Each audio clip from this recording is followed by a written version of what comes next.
હવે આપણે જોઈએ છીએ બિન આદર્શ દ્રાવણ તરફ. જેવું આદર્શ દ્રાવણમાં લખ્યું ને એનાથી વિરુદ્ધ બિન આદર્શ આવે. ત્રણ મુદ્દા તમારે તફાવતના જાતે લખવાના છે.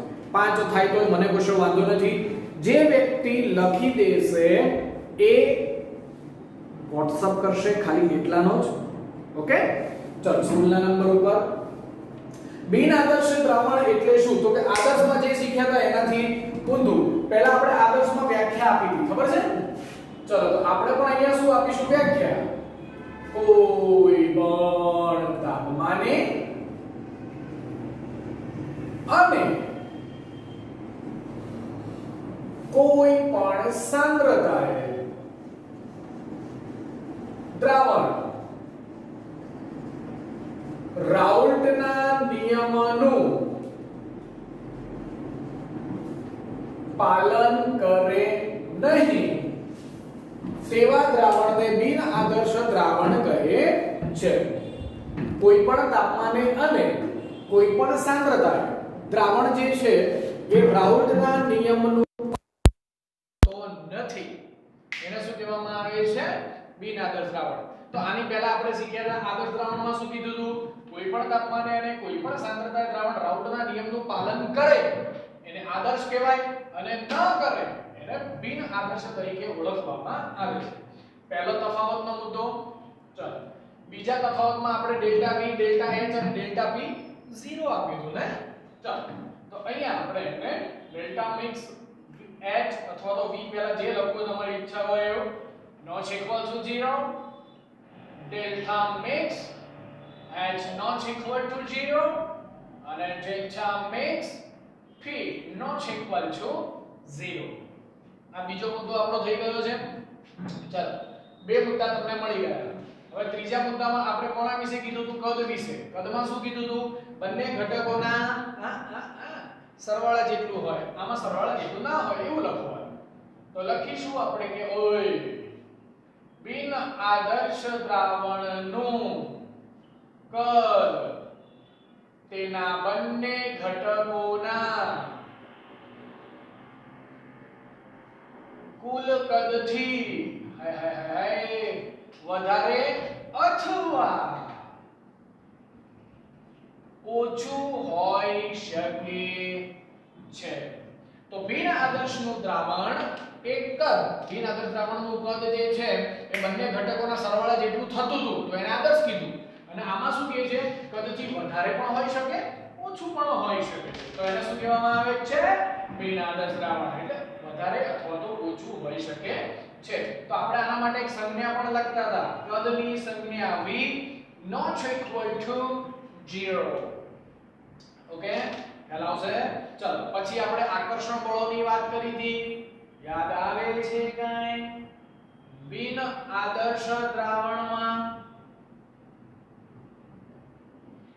AB આંતર આણ્વીય આકર્ષણ બળ અથવા તો આપણે શું લખ્યું? પારસ્પરિક ક્રિયા આંતર આણ્વીય આકર્ષણ AA અને કિસી BB ના આંતર આણ્વીય આકર્ષણ કરતા આના કરતા સીતારામ વધુ કે ઓછું જોવા મળે છે. સુના સાંભળા A અને BB પેલા બંને ઘટકો હોય એમાં A હોય બીજામાં શું હોય? BB. બંને જ્યારે મિશ્ર કરો છો ત્યારે A અને B નું આદર્શમાં શું હતું? સમાન હતું. અહીંયા શું કીધું છે? એના કરતા વધારે કાં તો ઓછું જોવા મળે છે. અને જો પહેલો મુદ્દો, બીજો મુદ્દો, ત્રીજો મુદ્દો, ચોથો મુદ્દો અને પાંચમો મુદ્દો શું લખવાનું હોય? એના ઉદાહરણ. ચલો પહેલું એક બે ઉદાહરણ આપી દઉં છું. ઇથેનોલ અને એસિટોન. શું છે? ઇથેનોલ અને એસિટોન. આ પહેલું એક્ઝામ્પલ છે. અને બીજું લઈ લઈએ કાર્બન ડાઇસલ્ફાઇડ એટલે કે CH2 અને એનો ભાઈબંધ છે એસિટોન. આ થઈ ગયો બિન આદર્શ દ્રાવણ. હવે સમજો એક વસ્તુ તમને કહું છું, આખું બિન આદર્શ દ્રાવણ પૂછાય તો 3 ગુણમાં પૂછી શકે, 1 2 અને 3. હજી આની નીચે બધું લખાણ આવશે. બીજું, જો 2 માર્ક્સ નું પૂછે તો ખાલી બિન આદર્શ પણ પૂછી શકે, તફાવત પણ પૂછી શકે, આદર્શ અને બિન આદર્શ દ્રાવણનો તફાવત આપો. બીજો તફાવત, બિન આદર્શ દ્રાવણમાં ધન વિચલન અને ઋણ વિચલન વચ્ચેનો તફાવત આપો, સમજાવો, બંને સમજાવો. તો આપણા 2 ગુણ 3 ગુણની અંદર પૂછી શકે, જેવી પરીક્ષકની મરજી. તો હવે આપણે જોઈએ છીએ બિન આદર્શ દ્રાવણના 2 પ્રકાર છે, ધન વિચલન અને ઋણ વિચલન. બંનેમાં ડિફરન્સ કશો નથી, ખાલી આલેખ થોડોક જુઓ. આ જે લાઇનિંગ દેખાય તમે શીખ્યા છો રાઉલ્ટનો નિયમ, યાદ હોય તો આગળ ગઈ. તો એ રાઉલ્ટના નિયમની અંદર આપણે જો આ તૂટક રેખા વડે એક આલેખ બતાવ્યો, ખબર છે? એ મહત્તમ અને ન્યૂનતમ થતું, બસ એવો જ આલેખ છે. પણ એની અંદર જ્યારે ટોટલ દ્રાવણનું બાષ્પીભવન જો આ નિયત કરેલી છે, આનાથી વધારે કે ઓછીના ઓછી આ રાઉલ્ટના નિયમ પ્રમાણે કમ્પ્લીટ છે, એ આદર્શ દ્રાવણ માટે લાગુ પડે. પણ બિન આદર્શ હોય ત્યારે શું કીધું? તો કે એનો બાષ્પીભવન આંતરણ અને આકર્ષણ બળ વધુ કે તો ઓછું જોવા મળે છે. તો જુઓ, વધુ પણ થઈ શકે અને ઓછું પણ થઈ શકે. અહીંયા બધા આલેખ વધતા છે, આમાં બધા જ આલેખ ઘટતા છે. તો હું પહેલું જ વિધાન લખી દઈશ કે ભાઈ દ્રાવણનું જુઓ, આ બિન આદર્શ દ્રાવણની વાત કરીએ છીએ. બિન આદર્શના 2 પ્રકાર, ધન વિચલન અને ઋણ વિચલન. ધન વિચલનની અંદર આપણે એવું કહી શકીએ કે ભાઈ દ્રાવણનું કુલ બાષ્પ દબાણ, દ્રાવણનું કુલ બાષ્પ દબાણ એ રાઉલ્ટના નિયમો અનુસાર અથવા તો રાઉલ્ટના નિયમોના નક્કી કરેલા, કયું નક્કી કરેલું? તો કે જો આ તમને બ્લેક લાઈન દેખાય છે દ્રાવણનું, મેં અહીંયા ઉલ્લેખ પણ કરેલો છે, આ દ્રાવણનું બાષ્પ દબાણ છે. તો મેં ફાઇનલી શું નક્કી કર્યું કે આ બ્લેક રેખા દેખાય છે ને એ જ છે. તો રાઉલ્ટના નિયમના નક્કી કરેલા બાષ્પ દબાણ કરતાનું ઉપરની તરફ છે, બાષ્પ દબાણથી વધુ હોય તો તે ધન વિચલન દર્શાવે છે તેમ કહી શકાય.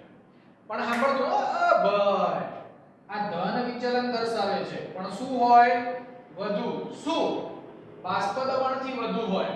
પણ આનાથી એક ઊંધી બીજી વસ્તુ આવે છે. તમે આ A અને B આંતરણની આકર્ષણ બળ જોયા હતા? તો એની અંદર એક નિયમ વિરુદ્ધ છે, જોતા જજો. ધન વિચલન, ધન વિચલનમાં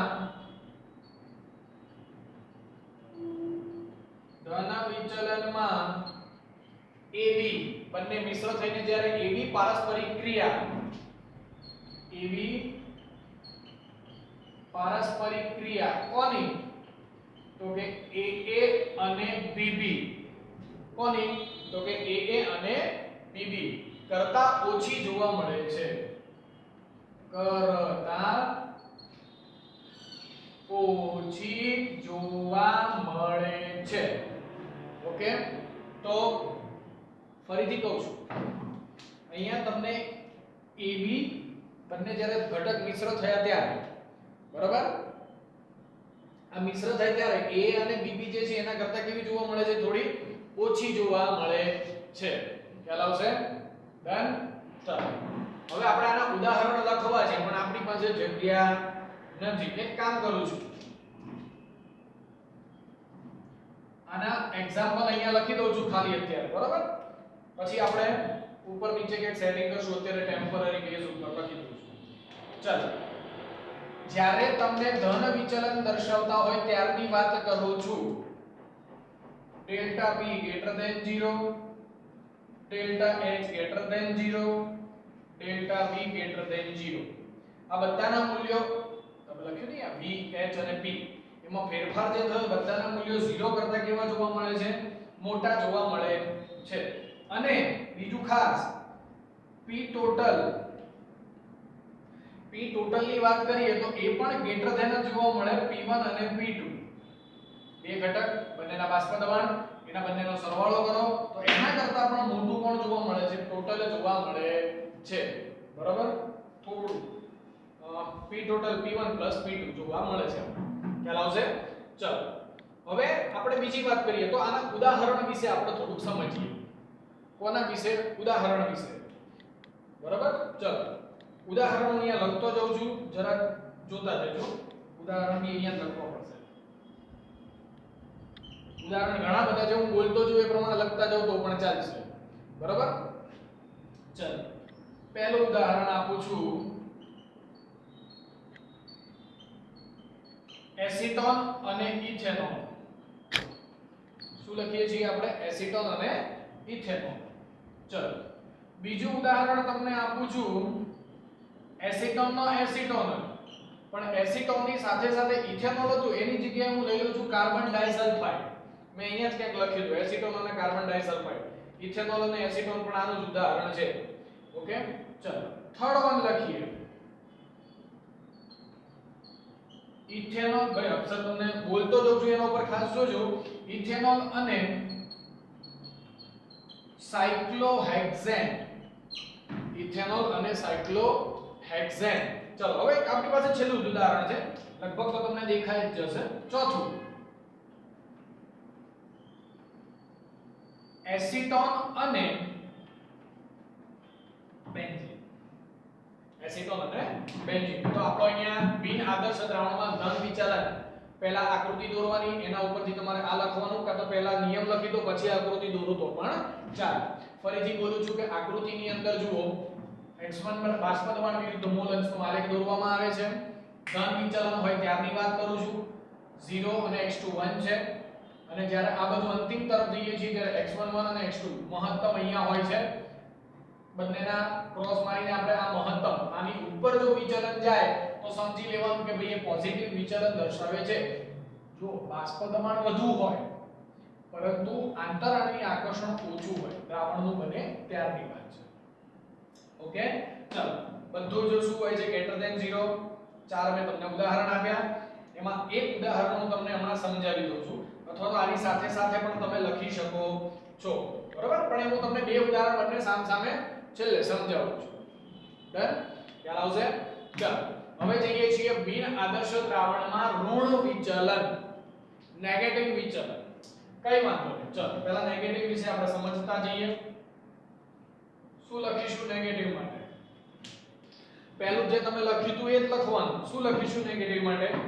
ચાલો હવે તો તમને ખબર પડવી જોઈએ કે દ્રાવણનું કુલ બાષ્પ દબાણ રાઉલ્ટના નિયમના નક્કી કરેલા બાષ્પ દબાણથી ઓછું હોય તો તે ઋણ વિચલન દર્શાવે છે. ખ્યાલ આવશે? ભાઈ આ પહેલું હું લખીશ નહીં, હવે આની સેવું જેવું તમારે અહીંયા લખવાનું છે. ફરીથી બોલું છું, દ્રાવણનું કુલ બાષ્પ દબાણ રાઉલ્ટના નિયમના નક્કી કરેલા બાષ્પ દબાણથી ઓછું હોય છે એટલે એ ઋણ વિચલન દર્શાવે છે. ચલો બીજામાં શું કીધું? ધન વિચલનમાં AB જે પારસ્પરિક ક્રિયા છે એના કરતા કેવી હોય? ઓછી હોય. તો આમાં ઊંધું શું લખીશું? ધન વિચલનમાં AB પારસ્પરિક ક્રિયા AA અને BB કરતા વધુ જોવા મળે છે. કોના કરતા વધુ જોવા મળે છે? AA અને BB કરતા વધુ જોવા મળે છે. બે મુદ્દા થયા. ત્રીજો મુદ્દો શું લખશો? આ બધામાં ગ્રેટર ધેન લખ્યું ત્યાં less than. Delta B less than 0, delta H less than 0, delta B less than 0, P total less than P1 plus P2. તો હું અહીંયા ખાલી લખું છું ત્રણ મુદ્દા સેલ્ફ લખવાના.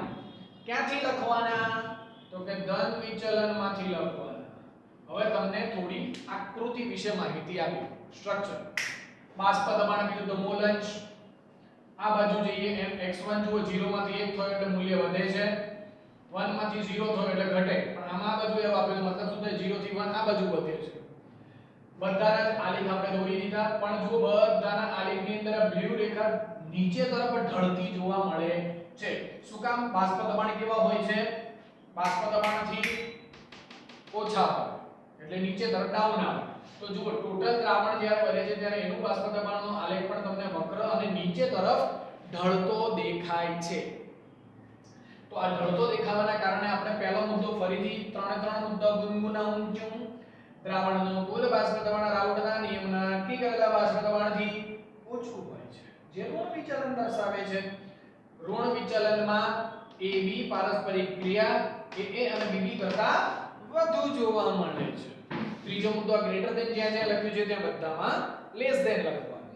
ઓકે સર હવે આના ઉદાહરણ આપે તો આને આપી દો એટલે અમને જો તમારે આજે બે તફાવત લખવાના છે હો ભાઈ, બે તફાવત આદર્શ દ્રાવણ અને બિન આદર્શ દ્રાવણ, અને બીજો તફાવત બિન આદર્શ દ્રાવણમાં ધન વિચલન અને બિન આદર્શ દ્રાવણમાં ઋણ વિચલન. સાંજ સુધીમાં બધાના ફોટા મારી મોબાઈલમાં આવી જવા જોઈએ. ચલો હવે તમને આપું છું અહીંયા એક્ઝામ્પલ. ચલો વોટ ઇઝ એક્ઝામ્પલ કોના કોના છે એ પણ આપણે લખતા જઈએ, બોલતું જઉં છું, સાંભળજો. પહેલું જગ્યાની થોડી અભાવ પડી છે. ફિનોલ અને એનિલિન. બીજું આપું છું ક્લોરોફોર્મ, લગભગ અહીંયા તો દેખાતું જ હશે, ક્લોરોફોર્મ અને એસીટોન. બરાબર, ક્લોરોફોર્મ અને એસીટોન. ચલો ત્રીજો પાણી અને HCl. ચોથો પાણી અને HNO3. બરાબર, ચાર પત્યા. ફરીથી બોલું છું, ફિનોલ અને એનિલિન, ક્લોરોફોર્મ અને એસીટોન, પાણી અને HCl, પાણી અને HNO3. બસ હવે છેલ્લું છે પાંચમું. દેખાય છે ને ભાઈ? એનિલિન અને એસીટોન. બરાબર, આ પાંચ ઉદાહરણ આના છે એટલે આમાં પણ તમને મસ્તનો તફાવત આપોઆપ જ ખબર પડી ગઈ. ઓકે હવે તમને એ સમજાવું છું કે આપણે અહીંયા પહેલું ઉદાહરણ લખ્યું એસીટોન અને ઇથેનોલ. તમારે નવા પ્રશ્નો લખવાના છે. શું લખશો હવે પૂછી દઉં છું. નવા પ્રશ્નો બે પ્રશ્નો છે. બંને પ્રશ્નો અહીંયા સમજાવતો જઉં છું, જોતા જજો. પહેલો પ્રશ્ન કોણ છે? એસીટોન અને ઇથેનોલ. તો શું લખવાનું? એસીટોન અને ઇથેનોલ કયું વિચલન દર્શાવે છે? પોઝિટિવ. તો ધન વિચલન દર્શાવે છે.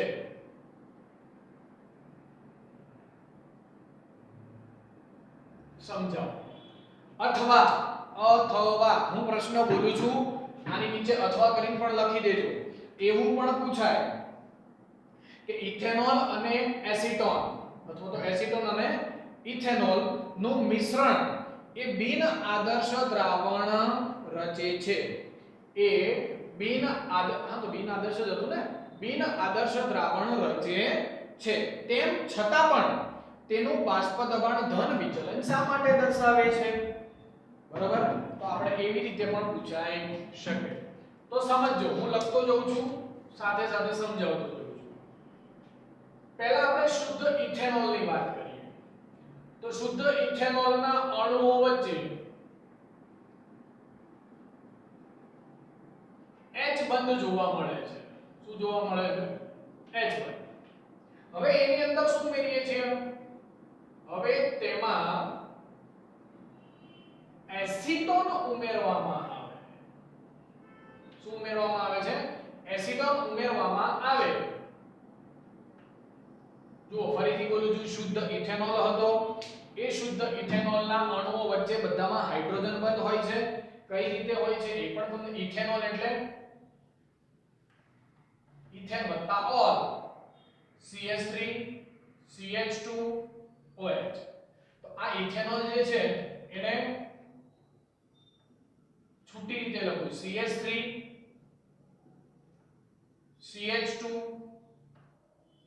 OH. આવી રીતે હોય. આ ઇથેનોલનો એક અણુ. આવી જ રીતે હું બાજુમાં બીજો અણુ બતાવું, CH3 CH2 OH.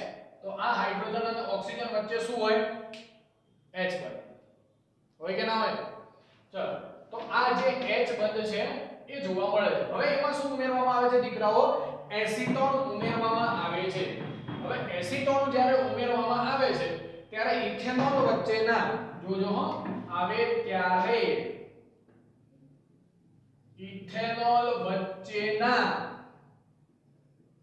H બંધ તૂટવા લાગે છે એટલે આ બંને અહીંયાથી શું થયું ભાઈ તૂટવા લાગ્યા H બંધ તૂટવા લાગે છે આથી પારસ્પરિક ક્રિયા જે હતી એ નબળી પડે છે આપણે ત્યાં પણ કીધું હતું પારસ્પરિક ક્રિયાઓ ધીમી થાય છે ધન વિચલન બાષ્પ દબાણ વધે પારસ્પરિક ક્રિયાઓ ઘટે યાદ રાખજો હો ભાઈ આવે ત્યારે ઇથેનોલ વચ્ચેના H બંધ તૂટવા લાગે છે જેથી પારસ્પરિક ક્રિયા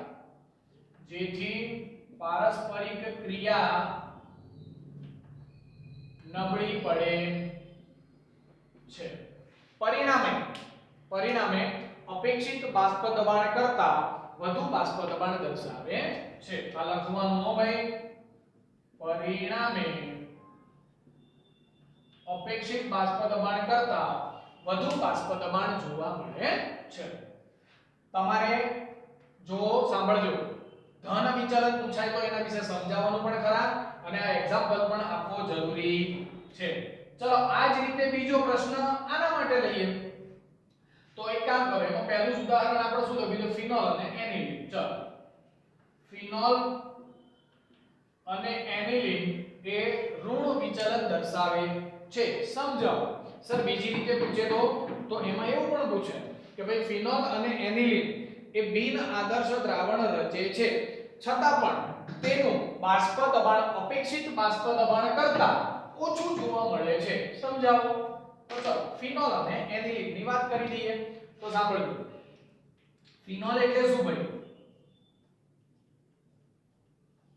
બેન્ઝીન ઉપર OH અને એનિલિન એટલે શું તો કે બેન્ઝીન ઉપર NH3 NH2 એનિલિન હવે આ હાઇડ્રોજન અને નાઇટ્રોજન જે છે એ બંને શું કરશે આકર્ષવાના પ્રયત્નો કરશે એટલે આપણે એવું લખી શકીએ કે ભાઈ ફિનોલના ફિનોલિક પ્રોટોન A આ ફિનોલનો આ એક H આ H ને શું કહેવામાં આવે છે ફિનોલિક પ્રોટોન A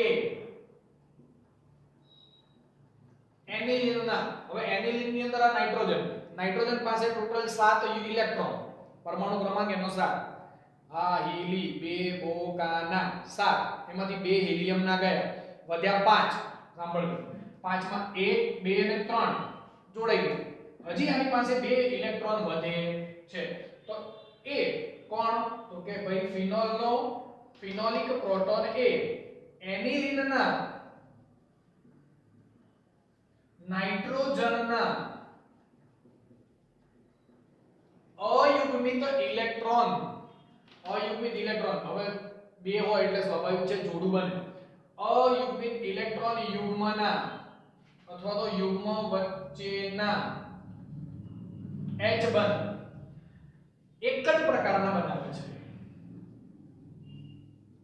છે સાંભળો ફિનોલના ફિનોલિક પ્રોટોન એ એનિલિનના નાઇટ્રોજન એના અયુગ્મિત ઇલેક્ટ્રોન યુગ્મ વચ્ચેના H બંધ એ એક જ પ્રકારના AA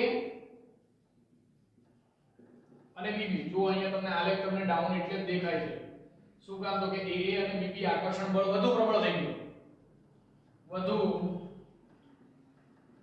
થાય છે અને એ વધુ પ્રબળ થવાને કારણે એમાં બાષ્પ દબાણનું મૂલ્ય ઓછું થઈ જાય છે બરાબર ચલો બીજી એક વાત આવું ના આવું તમને બીજા માટે પણ પૂછાય કોના માટે પૂછાય સર તો કે બીજું ઉદાહરણ છે ને ક્લોરોફોર્મ અને એસિટોન તો ક્લોરોફોર્મ અને એસિટોન માં પણ એવું જ હોય જો સમજાવું છું સહેજ ક્લોરોફોર્મ અને એસિટોન નું ઉદાહરણ પણ જાતે તમારે લખી લો ચલો ક્લોરોફોર્મ એટલે શું હોય તો કે સર CH3 CS પહેલા એસિટોન લખું છું ક્લોરોફોર્મ અને એસિટોન આ એસિટોન લખ્યું બાજુમાં ક્લોરોફોર્મ CHCl3 3 Cl અને એની સાથે એક હાઇડ્રોજન હોય હવે આ બંનેની વચ્ચે શું રચાય છે ભાઈ જુઓ શું રચાનો H બંધ રચાનો તો તમારે શુદ્ધ ગુજરાતીમાં એટલું લખી દેવાનું કે ભાઈ આ જ અહીં ક્લોરોફોર્મ અને એસિટોન કોણ ક્લોરોફોર્મ અને એસિટોન ને મિશ્ર કરતા તેમાંથી H બંધ રચાય છે અને આ H બંધ રચાવાના કારણે તે ઋણ વિચલન દર્શાવે છે. અને નીચે આ શું લખી દેવાનું સ્ટ્રક્ચર લખી. ઓકે, આ થઈ ગયું તમારું આદર્શ દ્રાવણ અને બિન આદર્શ દ્રાવણ. હવે એક નાનો અમથો બીજો ટોપિક છે ખાલી 5 મિનિટનો, એઝિયોટ્રોપ એટલે શું? તો આપણે જઈએ છીએ હવે એઝિયોટ્રોપ ઉપર. ચલો, એઝિયોટ્રોપ ની સૌથી આપણે જે આગળ આલેખો શીખ્યા ને એની ઉપરથી જ એઝિયોટ્રોપ છે, એટલે આની નાની સાથે તમને એઝિયોટ્રોપ બહુ નાનો ટોપિક છે. ચલો, સૌથી પહેલા તો તમને એઝિયોટ્રોપ કહેવાય કોને એના વિશે થોડું સમજાવી દઉં કે ભાઈ કોઈ પણ દ્વિઅંગી દ્રાવણમાં આપણે અત્યાર સુધી બધા બે બે ઘટકો મિશ્ર કરીને તો દ્રાવણ બનાવ્યું, એકમાં બાષ્પ દબાણનો ઘટાડો થાય, એકમાં વધારો થાય. તો સમજો, દ્વિઅંગી દ્રાવણમાં પ્રવાહી અને બાષ્પ અવસ્થાના સંઘટન સરખા હોય, અને એક જ સરખા એટલે કે અચળ તાપમાને ઉકળે તો તેને એઝિયોટ્રોપ કહે છે. ફરીથી, દ્વિઅંગી દ્રાવણ હોય જેની અંદર બે ઘટકો હોય અને એ બંને ઘટકો શું કરવાના, એક સંઘટન બંનેના સરખા હોય અને સંઘટન તો સરખા હોય પણ અચળ તાપમાને તે ઉકળે પણ ખરા, જેને શું કહેવામાં આવે છે, એઝિયોટ્રોપ તરીકે ઓળખવામાં આવે છે. બીજી વાત કરીએ તો જુઓ, એઝિયોટ્રોપમાંથી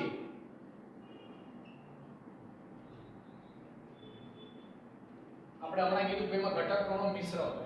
હવે એ એઝિયોટ્રોપમાંથી ઘટક કણોને વિભાગીય નિસ્યંદન દ્વારા અલગ કરી શકાતા નથી. જનરલી એ બંને જોડાઈ ગયા પછી પૂરું થઈ ગયું, એનામાંથી વિભાગીય નિસ્યંદન વડે પણ એને અલગ કરી શકાતા નથી. ફર્સ્ટ ઓફ ઓલ, ફરીથી દ્વિઅંગી દ્રાવણમાં બે અંગો છે, પ્રવાહી અને બાષ્પ અવસ્થાના સંઘટન બંનેના સરખા હોય છે. બીજું, જ્યારે જે તાપમાને ઉકળે છે, સંઘટન તો સરખા હોય પણ તાપમાન પણ કેવું હોય, અચળ ઉકળે એટલે એઝિયોટ્રોપ કહેવામાં આવે છે. એઝિયોટ્રોપમાંથી બે ઘટકોને તમારે જો દૂર કરવા હોય તો એમાં વિભાગીય નિસ્યંદનની પદ્ધતિઓ ઉપયોગમાં આવતી નથી, અને આ જ એઝિયોટ્રોપના બે પ્રકાર છે. કેટલા પ્રકાર છે? બે પ્રકાર. સર કયા કયા છે? તો જુઓ, પહેલો પ્રકાર લખું છું નિમ્ન ઉત્કલનના એઝિયોટ્રોપ. નિમ્ન એટલે નીચું ઉત્કલન બિંદુ ધરાવતા એઝિયોટ્રોપ, અને બીજો ભાગ છે મહત્તમ ઉત્કલનના એઝિયોટ્રોપ. બરાબર? ચલો સાંભળો. નિમ્ન ઉત્કલન ધરાવતા હોય એવા નીચા ઉત્કલન બિંદુ, તો એની અંદર વ્યાખ્યા રાઉલભાઈ એવું કીધું કે ભાઈ જે દ્રાવણો મારા નિયમનું એટલે કે રાઉટના નિયમની અથવા તો નિયમથી વધુ ધન વિચલન દર્શાવે છે. આપણે હમણાં બે પ્રકારના વિચલન જોયા, પોઝિટિવ એન્ડ નેગેટિવ. તો જે દ્રાવણો રાઉટના નિયમથી વધારે અથવા તો વધુ વિચલન દર્શાવે છે તે વિશિષ્ટ સંઘટનને નિમ્નતમ, આમાં નિમ્નતમ ઉત્કલન બી પૂછી શકે, નિમ્નતમ ઉત્કલનના એઝિયોટ્રોપ કહે છે. તો સર આમાં વ્યાખ્યા લખવી હોય તો એવી ને એવી, જે દ્રાવણો આપણો ભાઈ રાઉલ્ટના નિયમથી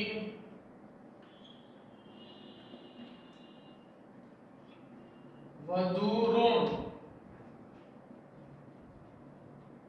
વિચલન દર્શાવે છે તે વિશિષ્ટ સંઘટનને મહત્તમ ઉત્કલનના એઝિયોટ્રોપ કહે છે. બંનેની અંદર તમને એક એક ઉદાહરણ આપી દઉં. ચલો, પહેલું ઉદાહરણ છે 95% કદથી 95% કદથી ઇથેનોલ અને પાણીનું મિશ્રણ. કોનું દીકરાઓ? ઇથેનોલ અને પાણી અથવા મિશ્રણ અથવા તો પાણીનું દ્રાવણ પણ તમે લખી શકો. અને આનું એક ઉદાહરણ પણ તમને આપી દઉં એટલે પૂછાય તો વાંધો નહીં, બધું અલગ અલગ પૂછાઈ શકે. એક એક માર્કમાં મને ઈચ્છા પડે એવું હું પૂછી શકું. 68% HNO3 અને 32% પાણીનું દ્રાવણ.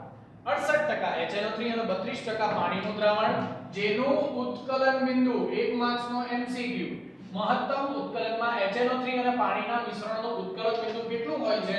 તો 393.5 કેલ્વિન હોય છે. તો અહીંયા તમારું એઝિયોટ્રોપ પણ પૂર્ણ થયું. ફરીથી નિમ્નતમ અને મહત્તમ. પહેલા એઝિયોટ્રોપ કોને કહેવાય? તો કે ભાઈ એના સંઘટન અને સરખા હોય અચળ તાપમાને ઉકળી એઝિયોટ્રોપ.